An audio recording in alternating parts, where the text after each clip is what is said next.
Mesdames, messieurs, j'aurais voulu savoir Sandra encore en vie lorsque je prends la parole aujourd'hui. Mais elle n'est plus là depuis le 2 juillet 2021. Et sa mort, comme celle de tant d'autres femmes, n'a remué que peu de conscience. Mais de quoi parle-t-on exactement? On parle de tuer une femme parce qu'elle est une femme? On parle de vie prématurément interrompue, confisquée par la main d'un homme? On parle de domination masculine dont le seul dessein est de réduire la femme à la soumission ou au néant. Rappelons qu'aujourd'hui, en France hexagonale, et selon les derniers chiffres en notre possession, une femme meurt tous les 3 jours sous les coups de son conjoint ou ex-conjoint. 82% des personnes décédées à la suite de violences conjugales sont des femmes. 94% des auteurs de violences conjugales sont des hommes.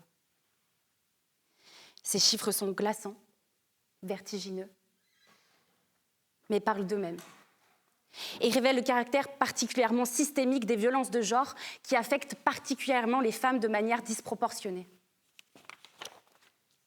Ce constat touche toutes les classes sociales, toutes les générations de femmes, sans exception. Pourtant, seulement 15% d'entre elles parviennent à parler.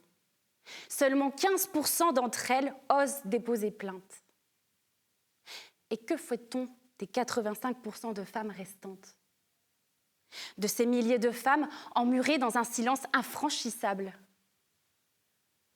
Selon le degré d'avilissement qui est recherché, ce sont plusieurs formes de violence qui s'exercent.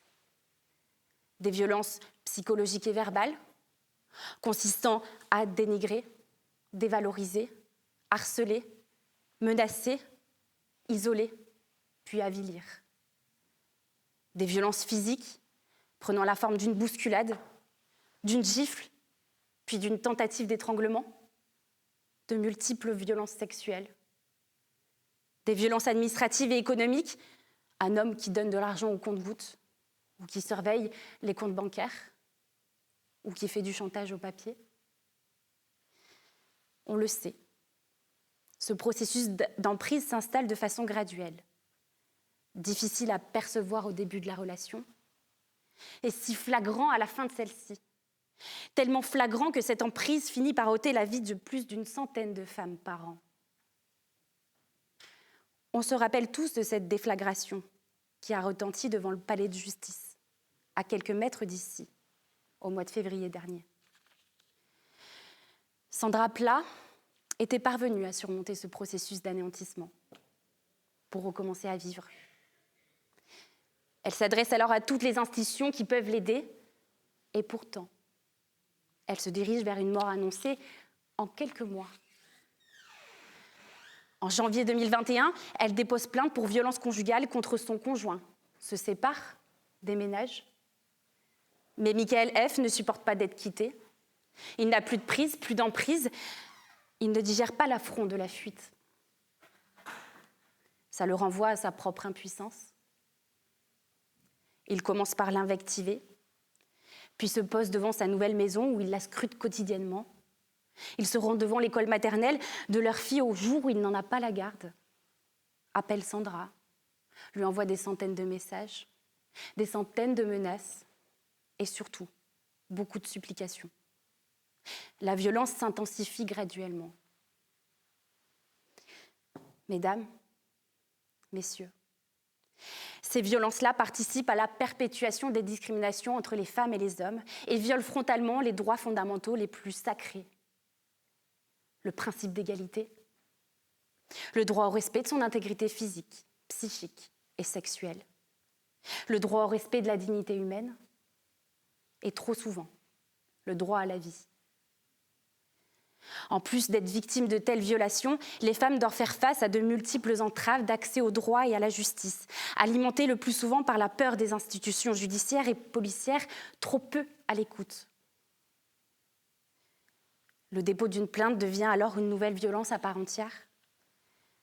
Parmi celles qui ne portent pas plainte, 1/3 expliquent leur choix par un manque de confiance ou de méfiance face aux services de police.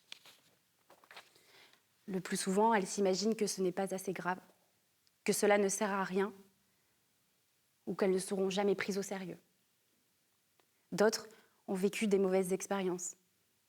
D'abord une remise en cause de leurs paroles, puis une réorientation de leur plainte vers une simple main courante, jusqu'à aboutir à un refus de plainte.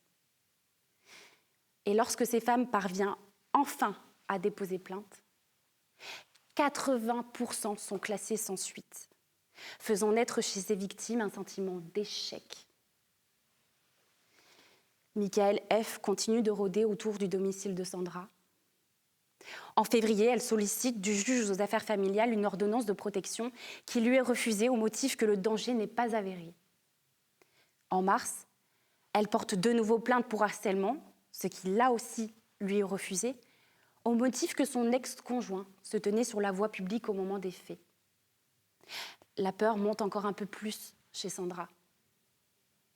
En avril, plus de 3 mois après le dépôt de sa première plainte, et malgré tout ce qu'il s'est passé, le parquet informe Sandra qu'une simple enquête sociale a été diligentée, dont les conclusions sont particulièrement hors de proportion, nullement à la hauteur du danger qu'elle tente de fuir.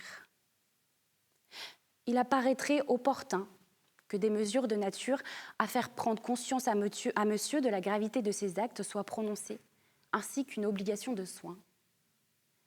Nous préconisons également de limiter les contacts avec madame. La peur de Sandra continue de s'amplifier. Le cycle de la violence est installé et nul n'ignore l'abysse mortel dans laquelle ces violences vont la conduire. En juin, elle dépose de nouveau plainte pour harcèlement et appel téléphonique malveillant. Le 28 juin 2021, Michaël F. est enfin placé en garde à vue, à la suite de laquelle lui est notamment notifiée une interdiction de rentrer en contact avec Sandra et de détenir une arme. Mais il est déjà trop tard. Vexé, offensé, Michaël n'a d'autre choix que d'anéantir définitivement son ex-compagne, ce qu'il fera moins de 36 heures plus tard.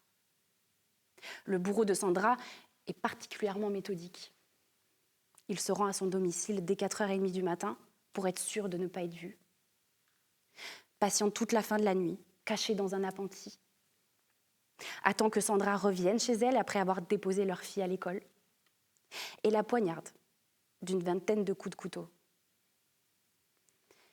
Prévenue par les voisins, la police découvre Sandra, inerte, le visage en sang. Elle est morte, après avoir cherché à s'en sortir, sans qu'aucun de ses appels à l'aide n'ait été entendu.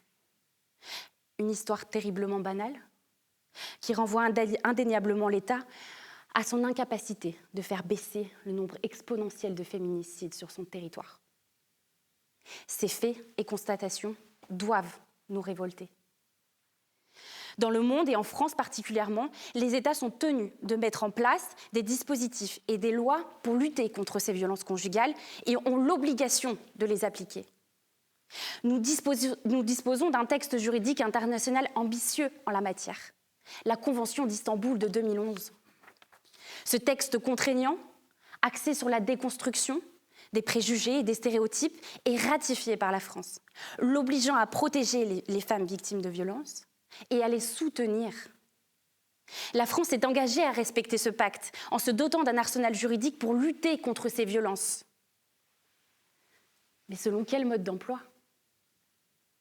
Un mode d'emploi encore empreint d'un patriarcat institutionnel ? Il ne sert à rien d'avoir tant d'instruments juridiques si en pratique les autorités ne les appliquent qu'aléatoirement.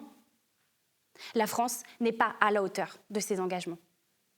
Quand une femme craint pour sa vie, il faut la croire. Je m'adresse aujourd'hui à vous, amis des droits humains, pour réclamer justice pour Sandra et pour des milliers de femmes placées dans la même situation. Une escalade de la violence insuffisamment prise en compte par les institutions. Quelles sont les solutions qu'il nous reste ? La police et les parquets doivent se former afin d'être aptes à identifier et à évaluer la dangerosité de certains hommes et à mettre en place de véritables systèmes de protection mieux à même de déceler les complexités des situations vécues par ces femmes. Il est également urgent d'accélérer le pas en matière de sensibilisation et d'éducation, axée principalement sur l'égalité des genres, la sexualité, l'harmonie dans les relations. Il est tout aussi urgent de promouvoir une culture du consentement par une éducation sexuelle et affective dès le plus jeune âge.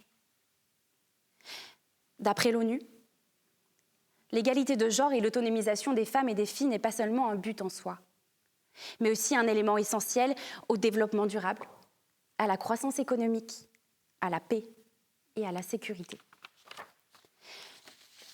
La recherche l'a confirmé. Les sociétés s'améliorent au bénéfice de tous leurs membres lorsque le droit des femmes est respecté et pris au sérieux. Alors, qu'attendons-nous ? Sauvons celles qui sont encore vivantes. Pour reprendre les paroles de Benoît Groux, le féminisme n'a jamais tué personne. Le machisme, lui, tue tous les jours.